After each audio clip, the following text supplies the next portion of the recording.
Hindi man ako binati ng Mother's Day ng asawa ko, tinanong naman niya ako kung anong gusto kong gawin ngayong Mother's Day. Sabi ko gusto ko ng Korean food at agad-agad nga akong nagmaganda dahil alam kong lalabas kami. So andito na nga kami sa Bypass Gimba and first time ko ditong kakain. Hindi ko nga nakuha yung pangalan nitong resto na to, basta dito to sa Bypass. Alam nyo na to, nag-iisang 199 Anli Samgyup. In fairness, masarap ang food. Lahat na sarapan ko.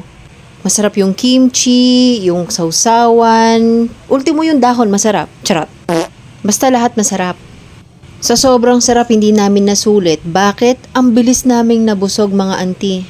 Hindi na kami nagpaulit ng mga karne. Ang pinaulit lang namin is yung mga side dishes, tsaka yung dahon.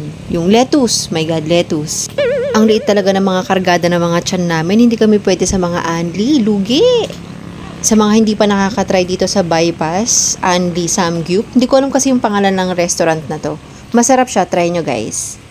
May drinks na rin pala ang 199 ninyo. Pero kung gusto nyo ng Anli drinks, you will just add 25 pesos per head and may Anli drinks na kayo. Maganda nga pala ang view dito kasi nasa taas ka. Mahangin din, napakahangin. Muntik na akong lipa rin.